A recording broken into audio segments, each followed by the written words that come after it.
시간 주님께 안녕하세요. 대강교회 오훈 목사입니다. 1월 4일 토요일입니다.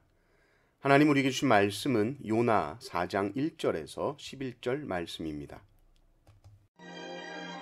요나가 매우 싫어하고 성내며 여호와께 기도하여 이르되 여호와여, 내가 고국에 있을 때에 이러하겠다고 말씀하지 아니하였나이까?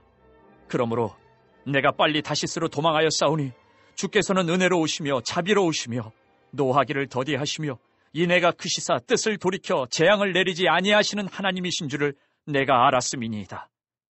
여호와여, 원하건대 이제 내 생명을 거두어 가소서. 사는 것보다 죽는 것이 내게 나음이니이다. 하니 여호와께서 이르시되 내가 성내는 것이 옳으냐 하시니라.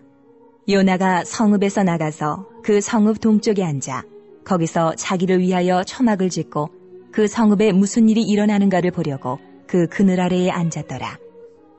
하나님 여호와께서 박넝쿨을 예비하사 요나를 가리게 하셨으니 이는 그의 머리를 위하여 그늘이 지게 하며 그의 괴로움을 면하게 하려 하심이었더라.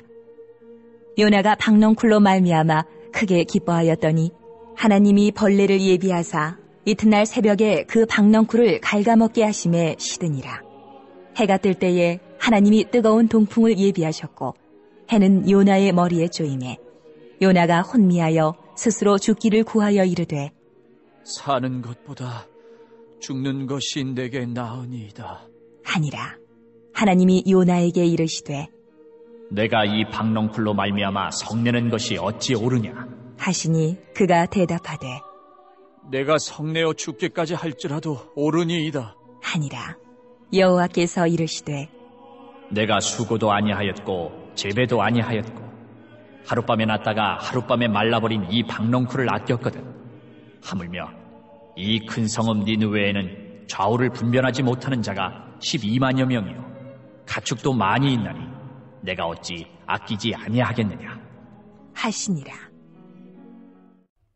아멘. 하나님의 하나님 되심이 드러날 때 우리는 하나님의 영광이 드러났다라고 말합니다. 하나님의 성품인 사랑이 드러났을 때에 또 하나님의 능력이 전능하심이 나타날 때에 하나님의 긍휼과 하나님의 자비가 나타났을 때에 우리는 하나님의 영광이 나타났다라고 말합니다. 하나님의 영광은 우리가 생각하는 영광과는 차원이 다르죠. 그런데 우리는 하나님의 영광도 우리 수준으로 생각할 때가 많습니다. 내가 굉장히 영광스러운 자리에 있거나 내가 사람들에게 박수받는 자리에 있게 될 때 하나님도 이것을 얼마나 영광스럽게 보실까? 그래서 이 모든 영광을 하나님께 돌립니다 라고 말할 때가 있죠. 물론 하나님께 영광을 돌려야죠. 문제는 내 생각에는 영광이 전혀 아닌 것. 그러나 그것이 정말 하나님의 성품을 드러낸 시간이요 사건이라면 그것을 통해서 하나님의 영광이 드러난 것이요 나는 그 영광을 마땅히 찬양해야 합니다. 요나서 3장에서 하나님의 영광이 드러났습니다. 용서하시는 하나님, 죄인을 악한 자를 오래 참으시고 그들을 회개시키시고 그들을 회복하시는 하나님의 영광이 나타났습니다. 하나님의 성품인 자비하심이 드러났습니다. 노하기를 더디하심, 하나님의 인내, 사랑, 하나님의 은혜, 이 하나님의 성품이 니느웨 백성들에게 나타났습니다. 영광이 드러난 것입니다. 요나는 이 하나님의 영광이 드러난 자리에서 마땅히 하나님의 영광을 찬양해야 했습니다. 그러나 이 결과는 요나가 정말 생각하기도 싫었던 일이었죠. 요나를 죽음 가운데서 다시 건지시고 사명을 감당하게 하셔서 니느웨에 가서 말씀은 전했지만 이것은 요나에게 있어서는 전혀 영광스러운 일이 아니었다는 것입니다. 내가 가장 혐오하는 민족이 회복되고 구원받는 일, 하나님께서 하늘에서 불을 내리셔서 다 망하게 했으면 좋겠다라고 생각했던 그 민족, 그게 정말 정의다, 그게 정말 옳은 일이다라고 요나는 생각했었습니다. 그래서 요나는 하나님 앞에서 분노를 쏟아냅니다. 1절을 보십시오. 요나가 매우 싫어하고 성내며 아주 너무 화가 나서 막 짜증을 내는 거예요. 그러면서 2절 3절을 보면 요나가 아주 비아냥거리면서 하나님께 말합니다. 한마디로 참 자비로우시군요, 이런 말이죠. 얼마나 은혜가 풍성하신지 이런 나쁜 놈들에게도 재앙을 내리시지 않다니 그런 하나님이시군요. 알겠습니다. 그러고는 절 이제 그냥 죽여주십시오. 3절을 보십시오. 여호와여 원하건대 이제 내 생명을 거두어 가소서. 사는 것보다 죽는 것이 내게 나음이니이다 하니 걸핏하면 죽겠다고 말하는 요나. 여러분이 하나님이라면 어떻게 했겠습니까? 근데 하나님은, 자비가 풍성하신 하나님은 다시 요나를 설득합니다. 요나의 수준에서 요나가 이해할 수 있도록, 물론 하나님의 설득 이후에 요나가 어떻게 반응했는지 성경에 나와 있지는 않지만 하나님은 요나에게 구구절절히 말씀하십니다. 먼저 화를 내고 있는 요나에게 하나님 물어보시죠. 네가 성내는 것이 옳으냐 물으십니다. 그러나 요나는 대답하지도 않아요. 성읍 동쪽으로 갑니다. 그리고는 니느웨 성읍을 바라보고 있습니다. 이놈들 어떻게 되나 좀 보자. 그래도 하나님이 정말 정의로우시다면 불을 내리시는 게 맞지. 정말 맞지. 그리고 요나는 마치 불구경할 준비하는 사람처럼 초막을 딱 짚고 앉아 있었습니다. 그때 하나님께서 역사하기 시작하시죠. 하나님께서 너무나도 감사하게 얼기설기 지어놓은 초막에 박넝쿨을 예비하십니다. 박넝쿨이 무성하게 자라게 하시는 거예요. 그래서 마치 등나무처럼 시원한 그늘을 만들어 주십니다. 그러니 요나가 살겠죠. 너무 좋은 겁니다. 팔레스틴 지역에는 그렇게 더워도 그늘 하나 있으면 그렇게 시원하다고 합니다. 근데 하나님께서 다음날 새벽에 벌레를 예비하시고, 박넝쿨을 예비하신 하나님이 이제 벌레도 예비하셨어요. 그래서 그 박넝쿨을 다 갉아 먹어버리게 하십니다. 해가 뜹니다.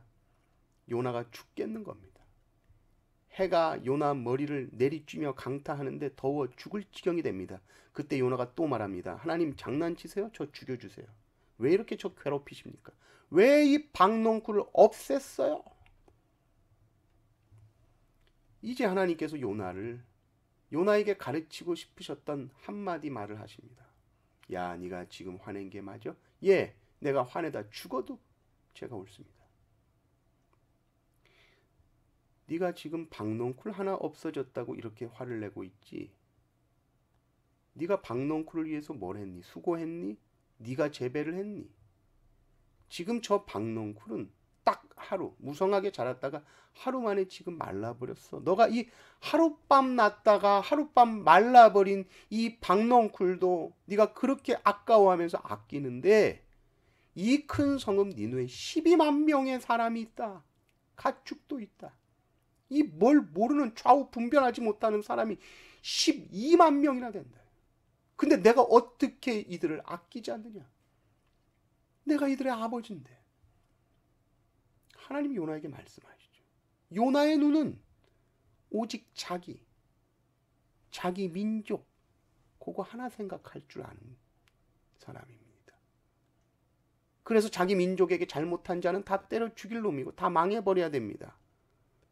그러나 하나님은 모든 세상을 보십니다. 한 영혼, 한 사람, 한 나라 소중하지 않은 것이 없습니다. 그러나 인간은 심히 자기 중심적이요. 나 좀 시원하게 해줬다고 박넝쿨은 그렇게 아끼면서도 한 나라 전체 12만 명에게 재앙이 임하는 것에는 오히려 그렇게 망해버렸으면 좋겠다라고 생각하는 것이 인간입니다. 왜냐하면 나를 힘들게 했잖아. 그러니 우리가 정의라고 외치는 것들, 우리가 옳다고 말하는 것들, 그것이 정말 하나님의 관점에서도 옳고 정의로운 것일까? 항상 조심해야 합니다. 자신이 마치 하나님보다 더 정의로운 것처럼 생각하지 마십시오. 가장 정의로우신 하나님께서 지금도 온 우주 만물을 다스리시고 통치하고 계십니다.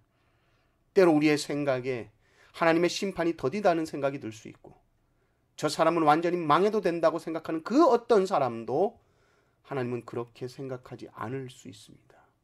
하나님은 어떤 악한 자라도 결국 회개하고 돌아오기를 원하시지 망해버리기를 원하지 않으십니다. 우리는 항상 이 생각을 열어놔야 합니다. 가장 정의로우신 하나님, 가장 긍휼이 많으신 하나님의 뜻을 구하고 하나님의 때를 기다릴 줄 아는 성도님들 되시기를 주님의 이름으로 축원합니다. 아멘.